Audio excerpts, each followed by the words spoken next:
15 July 2015. Crawford Electric status or progress report. We have installed the split system that supplies the air to the two electrical rooms inside that pump room right there. Insulator's in there wrapping them up now. They poured the cap on this little block building today, so about Friday or Monday we should be able to put a scissor lift on top to complete those drops right there. That's RTU number 4.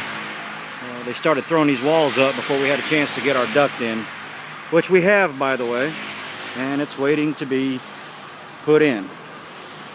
Alright, we also got, yep, the name says it all, big ass fans times 3 installed. The Crawford folks were looking at them, and I don't know why the 4th one was deleted, but the way these are laid out by drawings, the 4th one appears to be very necessary. However, that's not my call. I'm sure Crawford will consider it, and we'll just see what happens from there. Anyway, we've had two of our 3 ATUs in place for quite some time now. They've just finished the mud coat on this demising wall between the office and warehouse. That's where our 3rd ATU goes.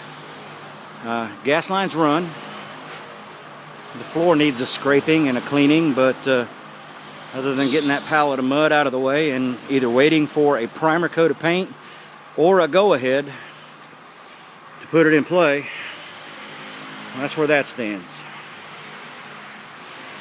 See, it's ready to go. The plumber's ready. We're ready. I'm just not sure the status on the walls. I say they've been mudding, and looks like they're ready for us to put our ATU in the space that belongs. All right, now into the office area. Ta-da! Grid work. Lights, diffusers. We're doing our run terminations, trying to work around with the electricians. Unfortunately, their delivery schedule of lights is a little bit askew. They don't have the lights they need, so we're pretty much guessing by our plans using measurements by scale to lay our diffusers in. And as it turns out, that wasn't very accurate. We ended up having lights and diffusers. That diffuser was here as scaled off the plans, but the lights go there, the lights go here, so we took the middle. And it seems to me that the lights are going to probably row out every 4th or 5th grid line. If that's the case, we'll probably have to make further adjustments in our diffuser drops. But at least they're going up, which is a good thing. We're still waiting on Encore and transformer to put power on the building. Still don't know when. That was discussed in yesterday's meeting. I don't know what the end determination was, but I guess it's, for now, hurry up and wait. We've also come to an agreement with GMI concerning our large slot boxes. They do fit in those 4-foot, let me get a better angle on that. There we go. They do fit in that 4-foot space from T to T. However, this back edge T, which is spaced off the wall exactly where we need it, has got to be changed into what is called the main type T material, because it's heavier duty, thicker, more rigid. We'll need that to support the weight of those bad boys.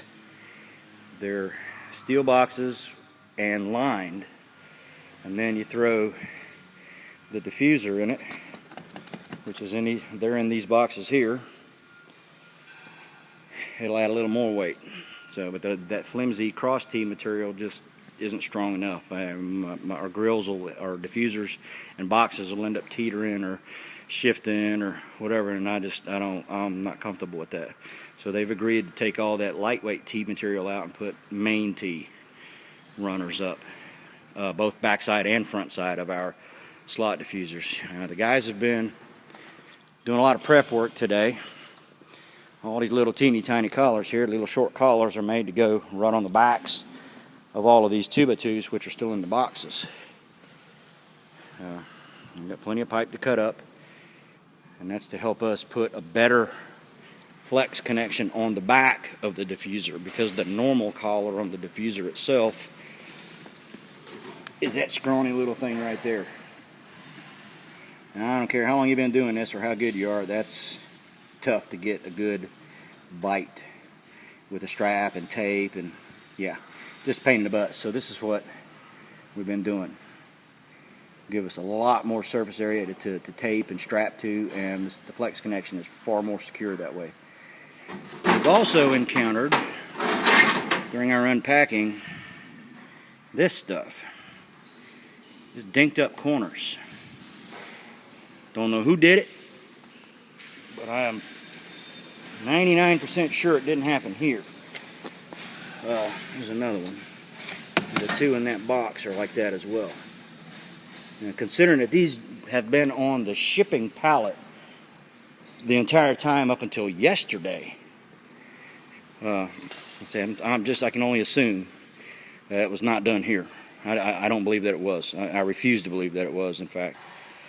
But so far, so good. It's only been those few out of the, I'd say, 50 almost that we've hung so far. Yeah, ta-da. I say, waiting on power too. Once that hits, we'll get to energize at least the big-ass fans outside. They have to still mount the control boxes. The electrician needs to get high voltage into the fan motors, 460 3-phase. But he's got all that detail.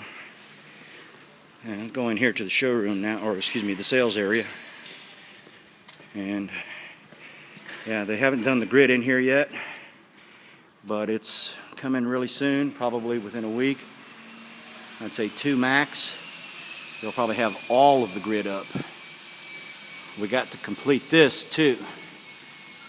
The transition fitting up there at the top had to be redone because of the way it dropped.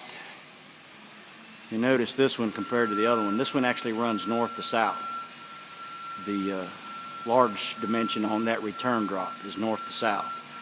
For RTU2, the large dimension is east-west. So yeah, that kind of goofed me up a little bit there. I wasn't expecting it to land that way. So we just had to reorder the transition, and anyway, it's done. Yay. Really decent looking job. These guys are being real careful about the flex bends.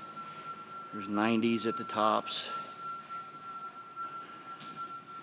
Make them nice and clean, nice and smooth. No kinking. And the same thing here. We have 90s on those pointing down so the flex doesn't crimp. Alright, that's where we stand. Couple little bugaboos to deal with. Power for one. Got to wait on the break point on the concrete deck back there at the pump room. Get these T-bars taken care of by GMI, and we'll run right behind them as they go. Let's see, what else? I think that's pretty much it for now. Oh, we did have some loose insulation that was taken care of today. Thank you, Jesse. Sending that guy out. He's a good kid. He's been busting his butt all day. But he's about wrapped it up, in fact. That's where he's at now. He's out in that pump room taking care of that last little bit of square stuff in there, and he'll be done. And all of our insulation will be done. Alright. As for me, a couple little dragons to slay. One, not the least of which, is changing all of these filters when it's time. That one there was pushed in by accident, but all these factory filters will have to go before we do an occupancy.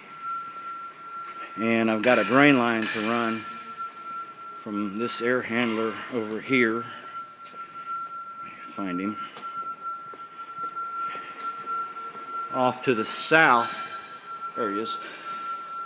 I'm gonna run this guy about 75 feet that way to the bathrooms, and then we'll drop down either into the janitor's closet mop sink or the ladies' room floor drain. Catch a sink trap underneath one of the sinks maybe. I prefer to go to the janitor's closet because it's an open basin floor sink.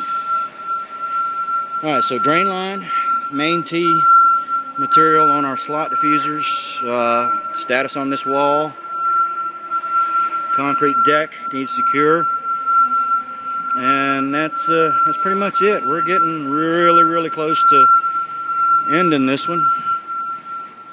It's been a heck of a job, considering Mother Nature didn't cooperate for nearly 3 months and really bit us in the ass, but hey, it's all good now.